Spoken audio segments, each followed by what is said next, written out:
Yeah! Woo! AfroTech, what's happening? What's up, AfroTech? It's a beautiful room. All those Negro spirituals was playing. I heard Nuck If You Buck, back that ass up. It's a beautiful thing.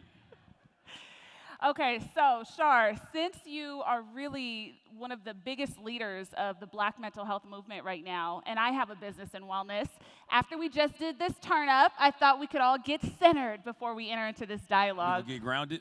Yes, let's I'm get with that. grounded. If your legs are crossed, maybe gently uncross them.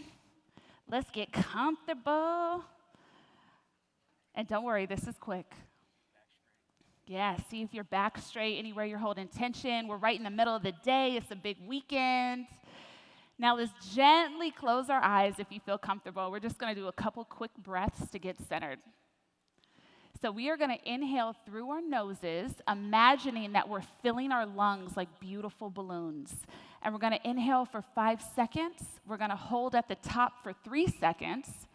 And then we're going to exhale through our mouths. And don't be shy. You can make noise. All right, so let's inhale.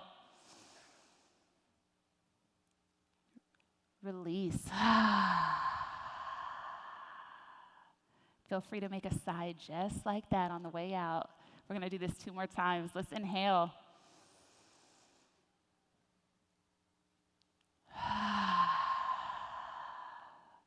Last one. Let's make this good. Inhale.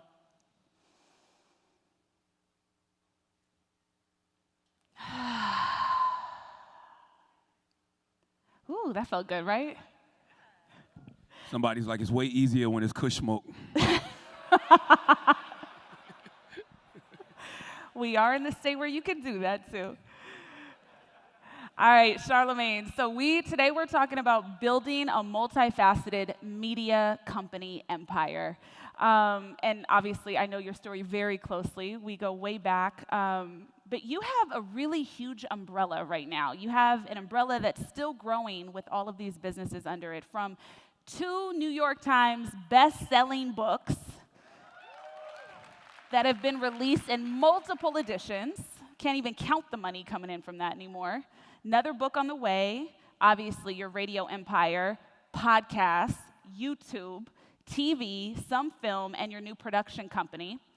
You really kind of represent to me one of the first internet babies of your kind, right? Like you had already been in media, but you were one of the first people at the right perfect time to join those 2 worlds of traditional broadcasting and internet, expanding in such a huge way, merging the two. So can you talk a little bit about how you began to grow your global influence through technology, through being online? Well, for me, I'm from Moncks Corner, South Carolina. And ain't nobody from Moncks Corner in here. Must be South Carolina, period. But you from Moncks Corner? Oh, okay. Well, boom, Columbia. I used to do radio in Columbia. So when you come from those markets, like, you know, I started doing radio in Charleston, South Carolina, and then I did radio in Columbia. That was like market number 98 and market number 93.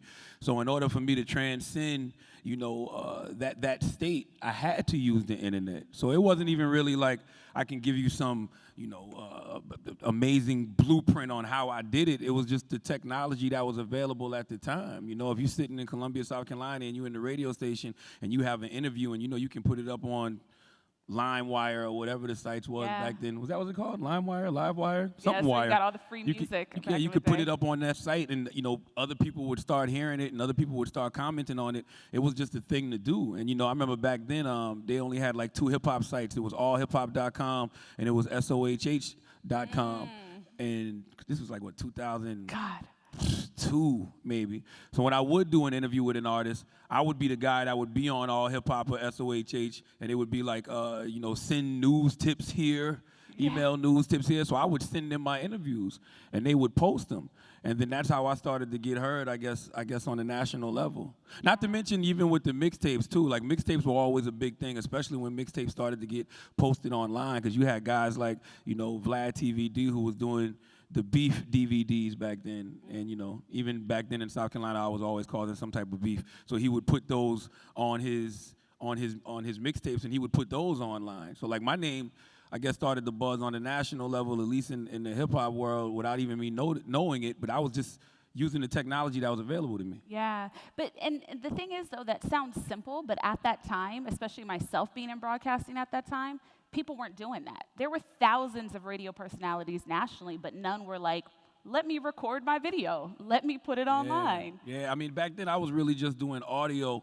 I started doing video more so around 09, 2010 when I was doing radio in Philadelphia. Only because, for the same thing I'm talking about, these platforms, they started to become more visual as opposed to more audio based. Yeah. Yeah. So I mean, it was just really just me using the technology that was available. That's why sometimes I get so upset with people, because I'm like, yo, you keep talking about getting put on. Put yourself on. The internet is right there. I don't care if you got an audience of 100 people following you on Twitter or 100 people following you on Instagram.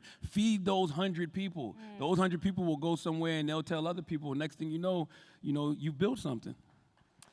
Absolutely. What do you think is, for anybody out there listening, because I think it's also, it's kind of like when you go into a restaurant and they have so many things that you can order that you almost feel like, I don't even know, I'm not hungry anymore. Mm-hmm. That's kind of how the internet is now, this idea of content. So what advice would you give to creating meaningful content or content that can help you grow your empire and your business, get your voice amplified? That's a great question. I would tell people, man, to just truly be yourself, right? Because I truly believe all of us have something unique to give to the world. It's the reason our DNA is different than everybody else's, right? Like if you sit down and you say, hey, I want to be the next such and such, and then you try to do exactly what that person is doing, you're not bringing anything new to the world. But if you're tapping into something unique that's within you, and you're talking about your experiences, or you're talking about, what you've been through or where you're from, then I think people will gravitate towards you. To me, that's how you cut through. Like I think about it like from a TV perspective, right? Like when you think about all of these shows that we've watched over the years about the hood, like if you've seen one Gangster Street show, you've seen them all. Right? But what separates those shows? It's the world. Like the reason I got into a show like Top Boy is because it was based out of the UK. I'd never seen the UK version of Discreet Life. You know what I'm saying? If you see The Wire, that was the Baltimore's version of Discreet Life. So it's just the world. So everybody, we all have this unique world that we come from. So, tell your story. Yeah. And if you want to put some sauce on your world like they do on a show like Power, you can do that too. But it's still a unique world, because you've never seen a black guy and a white guy running a criminal organization in that way. Yeah. Power's the only show that I root for the white guy, by the way. It's terrible. So basically, it's the storytelling. It's that level of authenticity. And that's kind of what I wanted to get into now. It's like, I think that you have done an outstanding job in your personal brand of knowing when it's time to pivot and when it's time to grow, and then embracing that change. Because in this world that we're in now, with this constant documentation that never stops, it almost feels like you're stunted by past choices, or you don't quite know what you want to go out on a ledge on, because is it going to be in or cool in a year, in 2 years? Will you be blamed for something, coming in the future? And I think that for you, you've really represented this beautiful flexibility and authenticity of creating space for your personal brand to change as you change, right? When we think back to some early interviews and, you're talking about vintage vagina. Or, there's just... She's not lying. I mean, No, but, and you speak about this in your books, and you speak about it freely, but something that I really love is you don't allow yourself to get stuck into the level of consciousness you were tapped into at that time. And you are very forthcoming in saying, yeah, I didn't know it all then, but this is who I am right now, in this moment, in the present. So kind of talk about that experience of, since you are your brand, your face, your voice, your thoughts, how do you kind of so effortlessly keep growing it as you become new incarnations of yourself? Wow. When I'm in therapy, we talk about, that inner child, right? Yeah. And I think about when I was younger, I didn't know shit, and I don't know shit now, right? But I think you can't be afraid to grow and evolve. I don't even think growth and evolution is something that you just have to always be willing to do. And I think a lot of times we know better, but I think like in the entertainment industry, especially like if you are reading, for me, reading articles about yourself, and they're like, oh, he's the hip-hop Howard Stern, or he's the black Howard Stern. In my mind, I'm like, oh, shoot, that's what they into, so I got to give them more of that. And so that's when it becomes not authentic. You know what I mean? That's when you become like a caricature of yourself. And I was always the type of person that said I never wanted to be a caricature of myself, because sometimes I see these people on television, and I'm like, yo, they just playing a role. And I mean, I can honestly admit I got caught up in playing a role. But I mean, just for me, as a person, that just wasn't healthy for me,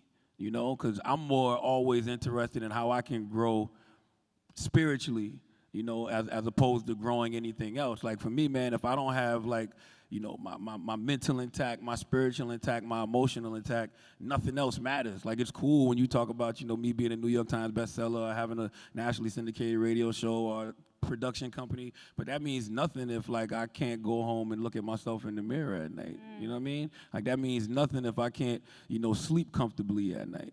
So for me, growth and evolution, and when you talk about even being a brand, like I literally just started accepting the fact that I'm a brand maybe like 2 months ago.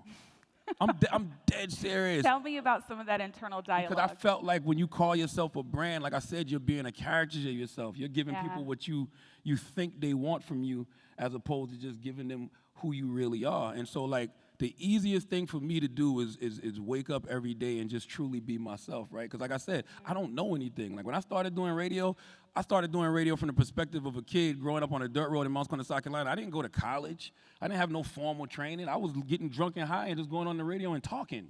Yeah. And minus the drunk and high, I'm just getting on the radio and talking now. You know what I'm saying? So it's just like the easiest thing to do is be myself. So if I'm walking into the studio every day and I'm really going to therapy every Friday at 3:30, and I'm really, trying to do this mindfulness work on myself. Why wouldn't I take the listeners on that journey with me? Like if I'm a married man, and I'm a father, and I'm having kids. I got 3 daughters now. Like why wouldn't I take the listeners on that journey with me? So even when you say, yo, that's a brand, like nah, this is my life, and my life is the easiest thing to talk about. And it's so interesting because that is where I think businesses and companies and things that we're starting, now it relies so much more on you being your authentic self than it ever has before. I went to this talk recently, and Billy Porter was speaking about his show Pose, which I'm obsessed with. And the person moderating the panel said, yeah, you are so authentic. People love your authenticity. And he got a little upset and he rolled his eyes. He said, people like my authenticity because authentic is in now. He said, I've been being myself for the past 30 years and couldn't get roles or I couldn't get opportunity, but now because being authentic is in. So I think there's a big difference in understanding what that is too, especially as this influencer conversation continues to grow, this curated showcasing of yourself, if you will. Is being authentic really in though? Only reason I say that is because I've always felt like the truth cuts through, right? But I mean, even we think about the era that we're in now with this whole cancel culture, right? Like, I guess I was being authentic 10, 15 years ago. And you're using that against me. It was cool back then. It's kind of what got me to this point, but then you're bringing it back to try to ruin me 15 years later. So is authentic really in? I don't know. I think people want fake honest. I think they want fake authentic. I don't know if they really want this organic authentic. They want that GMO Popeye's chicken authentic. I don't know. I think it's such a multi-layered thing because you're as authentic as the evolution of society in that moment allows you to be, right? So like conversations have been happening at such a rapid pace right now than ever in human history, especially in the last 2 to 5 years. Our expectations of the levels that other humans should be on has increased. So I think back then you were being authentic for what was authentic to the world in that moment. Right. And now you're showing up as that in this moment. But speaking of your past authenticity, let's talk about recovering your brand from when you're getting called out for past behavior. I think a lot of public figures like yourself do it really wrong because they just want to avert attention to that version of them. Mm-hmm. So how do you strategize when people are confronting you with things maybe you said without thinking a few years ago? It doesn't bother me, and the only reason it doesn't bother me is because I'm not afraid to talk about those things to begin with. Like, you've read both my books, and that's what I talk about. And, like for me, I'm big on transformation. Like that's why I always gravitated towards the Nation of Islam. I'm not in the Nation of Islam, but I've always gravitated towards, the Honorable Elijah Muhammad, Malcolm X, Muhammad Ali, because they always take the worst of our people and help them to evolve and be the best versions of themselves. And one of the first books that I ever read back in the day was called From Niggas to Gods by Akil. And it talked about that transformation from, that nigga mindset to your divine mindset. And so for me, I'm the type of person that I gotta use my past because I don't have anything else. Like I use historical references from my life, to help other people. So it's like, when I've gone through certain things, like Jay-Z said, I went through that, so hopefully you don't have to go through that. So I don't ever have a problem talking about anything from my past or any of my past behavior, especially being that I'm not that person now. I think it's hard to have those conversations when people can look at you and be like, nigga, you ain't changed. You know what I'm saying? But when the growth is evident, when the evolution is evident, then it's easier to have that conversation, Yeah. I just want this generation to let the Malcolm Littles become the Malcolm X's, I think that's very hard for us to do. Yeah, and I think that comes back to something you always say on the show, right? Stand in your truth. Live your truth so nobody can use your truth against you, even though they still will. So I want to talk about some of the leveraging that you use in business, because you have evolved since you started radio in Monk's Corner to be one of the biggest celebrities, especially in urban broadcasting, that there's ever been. None of that is true. All right. I've seen your house. Like, you get in the Relax, Dev. I've seen your house in Cabo. You getting all right? Okay, we're not going to go there. Okay.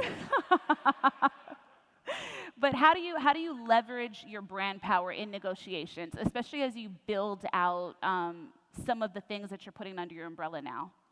Well, I'm in media, right? And Malcolm X said a person who controls the media controls the minds of the masses. But really, it's just about numbers at the end of the day, right? So when you have a nationally syndicated radio show like The Breakfast Club that say, like, it's top 2, 18 to 24, but it's also top 2, 25 to 54, which is unheard of, but we're old. So it's just like you got the best of both worlds, and then you have, a podcast that's getting like 4 to 5 million listens a month, and The Breakfast Club is doing like 8 million listens a month, and then it's like you have your social media influence as well. Like they see the numbers, they see the influence. Like it's no secret when they send an author to The Breakfast Club and then their book hits the New York Times bestsellers list. Like they just know numbers and they understand numbers. So when I'm in these meetings and I'm pitching things for myself or I'm trying to sell things, like they just understand that comes with part of being in business with Charlamagne. Yeah. Like you basically got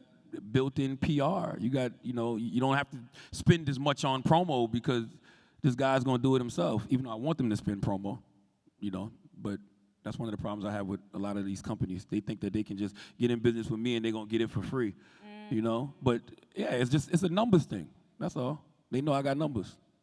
So when you're kind of doing some of these negotiations, maybe that are not connected to radio, but like those brands, are there things that you'll accept other than like monetary currency? Like how do you? Oh, yes. Equity. I take equity in companies all day long.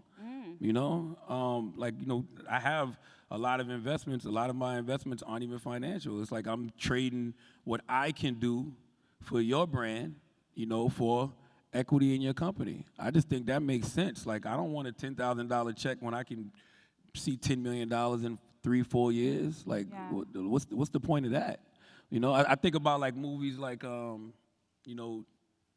Out. And Jordan Peele, I think he paid for that movie for like $4 million, but he offered a lot of the stars of that movie just some equity in it. And that movie went on to make over $100 million. What was that check like as opposed to the SAG-AFTRA union scale that they was gonna pay you, So a lot of times, man, you just gotta have some futuristic vision with it, Like I'm thinking 4-5 years from now all the time. There's actually this famous story that is a sad version on the opposite side of George Lucas making Star Wars. and offering the cast equity in the film, and the only person that didn't take it was James Earl Jones. Lord have mercy. The force was not with him. He supposed to get that money. That's the voice of Darth Vader. God damn. But that's also probably what he was taught at the time, right? Yeah. He probably was just a brother just trying to make it, happy to be a part of something, this big major film that's gonna come out. So he probably just took what they gave him. He probably didn't have anybody to school him to say, no, man, pump your brakes, forget that little 10, 15, 20, whatever. I don't know how much it was. I'm just saying, I'm not counting his pockets. But forget that little bit of money you taking now and worry about what you're going to get on the back end, Yeah. He had nobody to teach him the game. That's why we got to give our people the tools. That's why things like AfroTech are so important. Like, we just in here. Yes. We in here sharing the tools, sharing the resources. A lot of times, black people, we think we doing ourselves a favor by keeping secrets. No, you're not at all. Give up that game. Yeah. Give up that game. Give up the game. Pass the plug, man. So now that you're at the place that you're at with your career and you're really commanding high-level finances, you're negotiating on a really big level, and it's time to diversify your portfolio. You've started investing. What does that look like, and when did you realize that you wanted to start funneling some of the money you were making into other places? Well, I've been fired 4 times, right? I've been fired 7 times in my life, if you count like Taco Bell, demo in the mall, stuff like that. But I've been fired from radio 4 times. And, I just don't trust white people, right? So when you work for a lot of white people, you just never know when they're going to get tired of your ass and kick you to the curb, right? So when I started making real money, I'm just like, yo, let me just figure out a way to where if these white people get tired of me and they want to get me up out of here, I still have things to fall back on. Yeah. So it's really just that simple. I don't want to work for white people for the rest of my life. I love that we're in this room and can have that conversation. It's the truth. Y'all want to work for white people for the rest of y'all life? Oh, okay. I thought this is AfroTech, right? Oh, okay. So when you start opening up that portfolio, what were the first steps in that? Like having not invested and then walking into that space? Because I'm sure so many people pitch things to you or want you to promo something they're working on. So unpack that a little bit for me. Well, for me, at first, I was just throwing things up against the wall to see what stuck. Because, it's an investment. Like, one thing that you have to know about investments is some will work, some won't.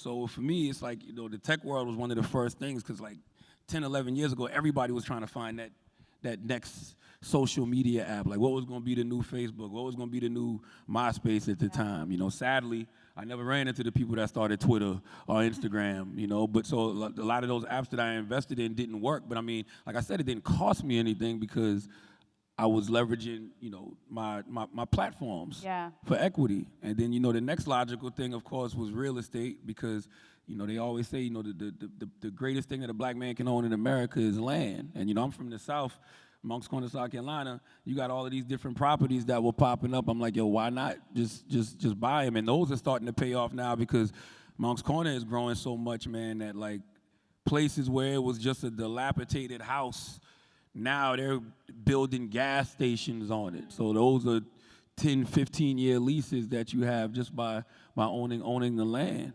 And so after that, now being in the wellness space, I was introduced. I had this idea for these mental health saunas, so to speak, like Massage Envy for mental health, right? And they always say no ideas are original, nothing new under the sun. So I remember just Googling one day, mental health gym, and I came across this company called Inception, and I actually thought it was fake. I'm like, this isn't real. And then I went on Instagram, and this guy had been DMing me for months, right? So a brother named David from Farmington, Michigan. So I hit him back, and then I took a trip because, we have the prototype for it in Farmington, Michigan, right on the outskirts of Detroit. And I took a trip, and it's like flow therapy and brain training, and it's literally like a 21st century sauna gym for just your brain. And so I'm like, yo, why would I try to build a Burger King when we haven't even established the McDonald's yet? So this brother already has this company. I might as well partner with him and let's get it popping. So that's just been an investment that I did. But Love that. I guess that goes back to what you were saying about just, being authentic. Like, I can't advertise or promote something or be involved in something that I'm not really into. Like I turn down things all the time. I don't drink Pepsi. I don't drink soda. Like, I'm being honest. Like, I don't. They come to me with that stuff all the time. I don't use that kind of stuff. But I really am into the mindfulness, mental wellness space. And this is something, when I went there, I was blown away. So I figured other people would appreciate it too. So that's something that I can organically put my name on and talk about organically, and pray to God it'll grow. Yeah, I think that's so necessary, like just the idea of that, especially in Black and brown communities. And now, I mean, obviously your brand has grown so much larger than just radio or just any one thing, and you're really delving into this mental health space so beautifully. Would you share with us maybe some of your desires and intentions of growing that in the next couple of years? I mean, growing that is really just growing myself. Like, I just want to be the best version of me. Like, once again, I'm only talking to y'all about things that I know have benefited me, that have helped me. Like, I started going to therapy a few years ago, and it literally just changed my life. It was like, it's like, you got a junky closet, right? Like, you got mad clothes all in your closet. You got sneakers and jeans and T-shirts thrown all over the place, and you go in this closet and you just start organizing stuff, and you start giving away. You start packing up the things you don't need and giving that away, and then you can organize the things that you do want to keep, and now you got room to bring new things in. So I'm only talking about what's going on in, the mindfulness space, and I'm talking about therapy and things like that, because these are things that are benefiting me. So as long as I continue to grow in that way, I think it'll help, grow in whatever these businesses I'm trying to establish as well. But then you want that to be organic too, right? Because I don't want nobody to think like I'm trying to profit off mental health. You know what I'm saying? Like, I don't think mental health is it's not a marketing ploy for me. Like, this is my real life. But if I can, connect myself with things that I know can help better people, why wouldn't I? I don't know. I mean, I wouldn't have even taken it as thinking that you were trying to prosper on that. I think really your fingers are on the pulse of a national movement that has to happen right now, and it needs to be more accessible for people of color. It's just kind of hard when you're a public figure, because our commodity is our life, right? Like, my life, your entertainment. So if I'm really, involved in mindfulness and mental health, like, it's going to almost seem like I'm selling it, because that's my life. When you're a public figure, your commodity is what you're actually doing, I just don't want y'all to think I'm out here like Kanye West with the gospel thing, right? Even though,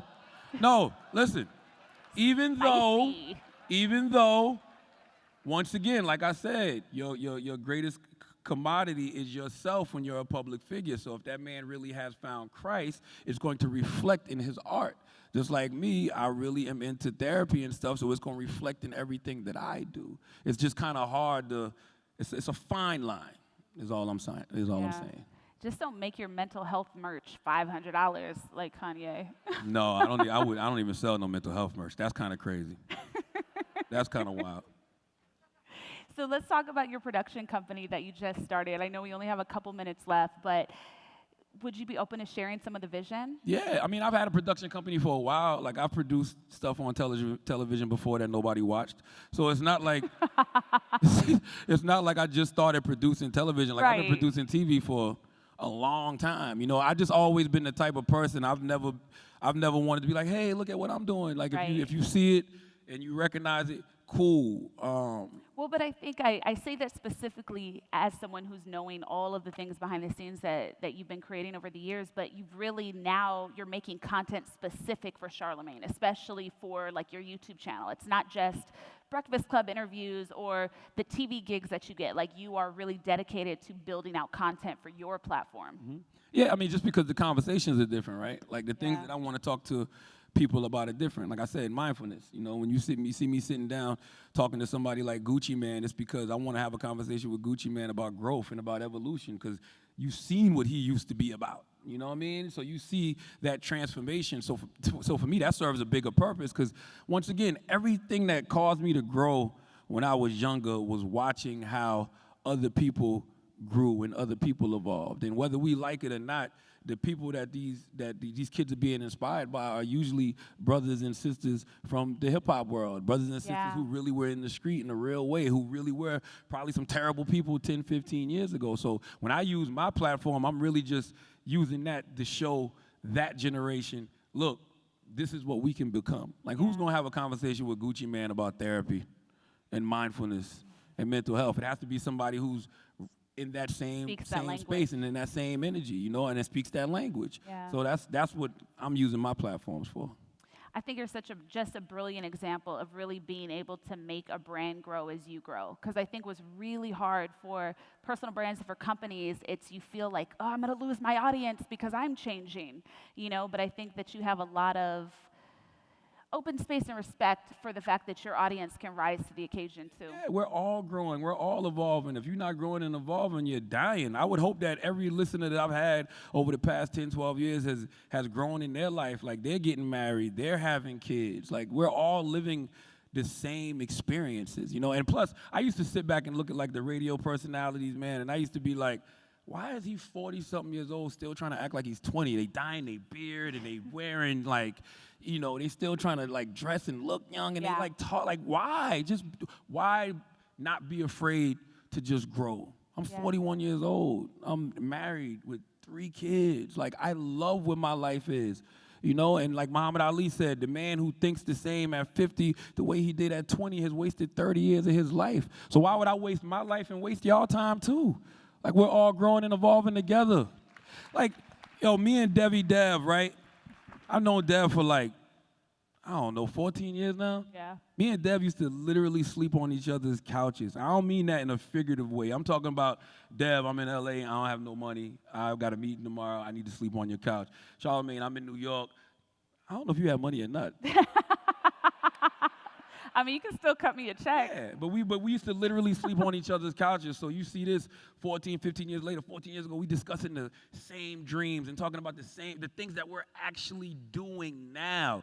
If that don't show you that growth and evolution is real, I don't know what will. Yeah. Yeah. Well, I just got out of time, but for everybody in the room, if anybody wants to talk to you about businesses and growth while you're here, what is the best way for someone to approach you with their idea or their business? Not today, because I got to catch a flight. So I'm literally in and out. But I mean, you can listen. You can always hit me on social media. Like, I'm a very I like engagement.